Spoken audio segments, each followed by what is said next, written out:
बहुत समय पहले की बात है। एक छोटे से गांव में एक परिवार रहता था। उसमें एक माँ और उसके पिताजी रहते थे। उनका एक बेटा भी था जिसका नाम कार्तिक था। कार्तिक अपने माँ बाप का बहुत ही ध्यान रखता था।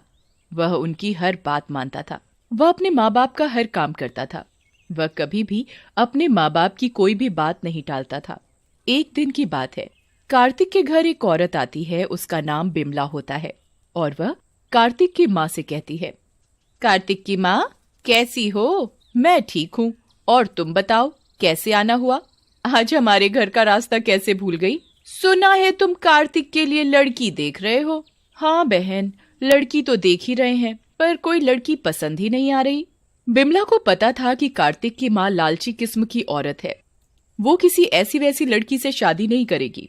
तभी बिमला कार्तिक की माँ से कहती है, एक लड़की है तो उसका नाम चंदा है।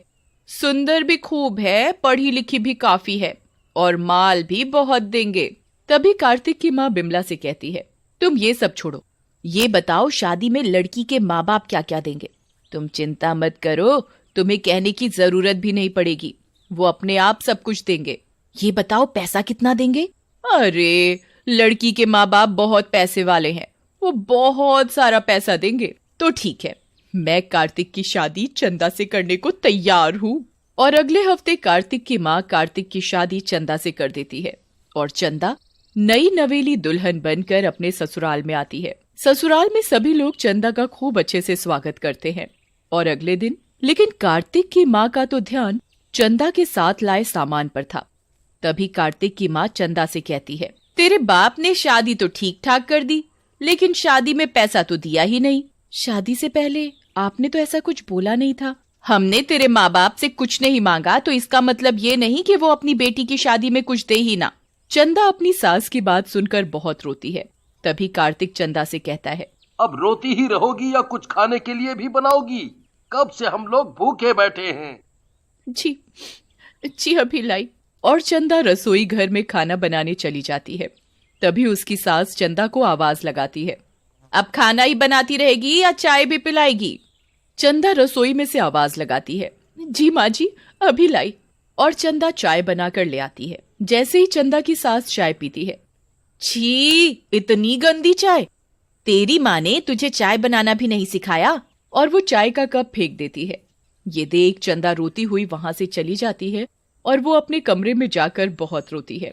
चंदा की सास और उसके पति का बर्ताव चंदा के लिए दिन पर दिन खराब होता जा रहा था, जिसकी वजह से चंदा बहुत दुखी रहने लगी। एक दिन की बात है, चंदा की सास चंदा से कहती है, चंदा, सुन चंदा, घर का एसी खराब हो गया है, अपने घर जाकर अपने बाप से एसी मांग कर ला। चंदा अपनी सास से कहती है, माँ जी, मैं कैसे अपने घर वालों से एसी मांग कर लाऊं? तभी कार्तिक भी चंदा से कहता है, माँ ने कह दिया ना, एसी मांग कर लाना है तो लाना है। लेकिन मेरे घर वालों ने तो शादी में पहले ही सब कुछ दे दिया था। दिया था तो अब दूसरा एसी चाहिए। कार्तिक और अपनी सास की बात सुनकर चंदा बहुत रोती है और वो अपने घर वालों से जाकर एसी मांग कर लाती है। और चंदा की सास एसी देखकर फूली नहीं समाती और कहती है, मैंने कहा था ना, दे देंगे एसी। चंदा अपनी सास की बात सुनकर कुछ नहीं बोलती और रसोई में काम करने चली जाती है। चंदा रसोई में काम करते करते रोती रहती है। तभी कार्तिक कहता है, माँ, मैं किसी काम से बाहर जा रहा हूँ, आने में थोड़ा लेट हो जाएगा। ये कहकर कार्तिक अपने काम से बाहर चला जाता है और रात को लौटकर वो गुस्से में चंदा को आवाज लगाता है, चंदा, ओ चंदा, कहाँ मर गई? जी अभी आई। और वो कार्तिक के लिए चाय बनाकर लाती है। तभी कार्तिक की माँ कहती है, बेटा, आज तो तूने आने में बहुत देर कर दी। तो कार्तिक बताता है, रास्ते में मेरी बाइक खराब हो गई थी, इसीलिए लेट हो गया।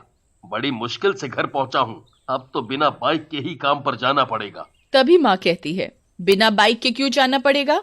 ये चंदा है ना, ये लाएगी अपने घर वालों से मांगकर। तभी चंदा रसोई में खड़ी उन लोगों की बातें सुन रही होती है और तभी वो रसोई से बाहर आकर कहती है, माँ जी, मैं अब अपने घर वालों से कुछ भी मांग कर नहीं लाऊंगी। आप लोगों ने मुझसे पहले ही इतना कुछ मंगवा लिया है, अब मैं उन लोगों से कुछ भी नहीं मांग कर लाऊंगी। चंदा की बात सुनकर चंदा की सास और उसका पति उसे बहुत मारते हैं। इस तरह उन लोगों का लालच दिन पर दिन बढ़ता ही जा रहा था, पर चंदा चाह कर भी कुछ नहीं कर पाती। एक दिन चंदा की सास चंदा से कहती है, ए चंदा, सुन, कल लोहड़ी है और तुझे आज पूरे घर की अच्छे से सफाई करनी है। जी माँ जी, मैं अच्छे से पूरे घर की सफाई कर लूंगी। तभी चंदा की सास चंदा से कहती है, सफाई करने के बाद अपने घर चली जाना। और सुन, ये तेरी पहली लोहड़ी है, उनको बोलना कि कल पैसे और गिफ्ट लेकर आए, ये नहीं कि हाथ हिलाते हुए आ जाए। जब देखो खाली हाथ चले आए। माँ जी, जितना उनके बस का है वो अपनी तरफ से आपको पैसे और गिफ्ट देने की ज्यादा से ज्यादा कोशिश करते हैं। मुझसे जबान लड़ाती है। पर माँ जी, वो कहाँ से ला कर देंगे? उनकी हालत तो पहले से ही खराब चल रही है। उनके पास अब देने को कुछ नहीं बचा। मुझे कुछ नहीं पता, मैंने कह दिया तो कह दिया। चंदा की सास चंदा की एक नहीं सुनती और वो घर की सफाई में लग जाती है। और अगले दिन सास चंदा से कहती है, आज लोहड़ी है, तूने अपने घर वालों से बोल दिया ना कि आज गिफ्ट और पैसे लेकर आने हैं। चंदा अपनी सास की बात सुनकर कुछ नहीं बोलती और शाम के समय घर के सभी लोग लोहड़ी जलाकर बैठे हुए थे। तभी चंदा के माँ बाप आते हैं और वो चंदा को खाली मिठाई ही लाकर देते हैं और फिर वो अपने घर चले जाते हैं। तभी चंदा की सास और पति चंदा से कहते हैं, तेरे माँ बाप ये मिठाई लाते हुए शर्म नहीं आई? माँ जी, उनके पास आपको देने के लिए कुछ भी नहीं है, उनका काम भी बंद हो गया है, वो कहाँ से देंगे? ये बात सुनकर कार्तिक और उसकी माँ गुस्से से आग बबूला हो जाते हैं और वो चंदा को बहुत मारते हैं। चंदा बेचारी रोती हुई कहती है, मुझे मत मारो, मुझे छोड़ दो। छोड़ दे। तभी कार्तिक की माँ कहती है, ये ऐसे नहीं मानेगी, इसे और मार। कार्तिक चंदा को इतना मारता है कि वो लोहड़ी की आग में गिर जाती है और चंदा के कपड़ों में आग लग जाती है और वो चिल्लाती है, कोई बचाओ, मैं जल रही हूँ, बचाओ। वो चिल्लाती रहती है पर उसे कोई नहीं बचाता और वो पूरी तरह जलकर मर जाती है और वो एक चुड़ैल बन जाती है। और रात को जब कार्तिक अपने कमरे में सोया हुआ था तो वो कार्तिक के कमरे में आती है और उसे जोर से थप्पड़ मारती है। तभी कार्तिक की आंख खुल जाती है मम्मी। और वो चुड़ैल को देखकर चिल्लाने लगता है, चुड़ैल, चुड़ैल, कोई बचाओ। बचाओ, कोई नहीं बचाएगा तुझे, तू चाहे कितना भी चिल्ला ले। चुड़ैल की शक्ति से कार्तिक के चिल्लाने की आवाज किसी को सुनाई नहीं देती और चुड़ैल कार्तिक के बाल पकड़कर कार्तिक को बहुत मारती है।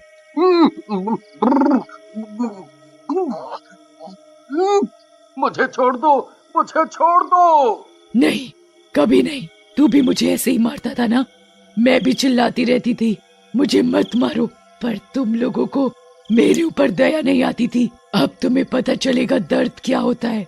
तभी चुड़ैल कार्तिक के पलंग में आग लगा देती है और वो चीखने लगता है, अब पता चला कैसा लगता है जलते हुए। और कार्तिक के हाथ पैर आग से बुरी तरह जल जाते हैं और वो तड़पता रह जाता है। और अगले दिन कार्तिक की माँ कार्तिक की यह हालत देखकर रोने लगती है और कार्तिक से पूछने लगती है, ये तेरी हालत कैसे हुई? पर कार्तिक इतनी बुरी तरह जल जाता है कि वो बता ही नहीं पाता कि ये सब चंदा ने किया है। और रात को कार्तिक की माँ रसोई में दूध लेने के लिए जाती है। जैसे ही वो दूध गर्म करती है तभी चुड़ैल आ जाती है और चुड़ैल को देखकर कार्तिक की माँ डर जाती है। तुम तो मर गई थी ना? हाँ, तुम लोगों ने मुझे मार डाला था, मेरी पहली लोहड़ी थी और तुमने मुझे जलाकर मार डाला। तभी चुड़ैल अपनी सास के ऊपर गर्म दूध डाल देती है। गर्म दूध डलते ही चंदा की सास चीखने लगती है, मुझे बचाओ, मेरा शरीर जल रहा है, बचाओ मुझे। चंदा की आवाज किसी को सुनाई नहीं देती और वो चिल्लाती रहती है पर उसकी आवाज किसी को सुनाई नहीं देती। तभी चुड़ैल रसोई में आग लगा देती है और कार्तिक की माँ रसोई में लगी आग में फंस जाती है। मुझे मत जलाओ, अपनी पराई तो मत जलाओ, अब तुझे पता चलेगा कैसा लगता है जलते हुए। ले, अब तू भी चल। मत जलाओ, मुझे मत मारो, मैं जल रही हूँ। तुम लोगों के लालच की वजह से मेरे माँ बाप को कितनी तकलीफ झेलनी पड़ी, पर तब भी तुम लोगों को दया नहीं आई। मैं भी चिल्ला रही थी पर तुम लोगों ने मेरी एक नहीं सुनी और मुझे जलाकर मार डाला।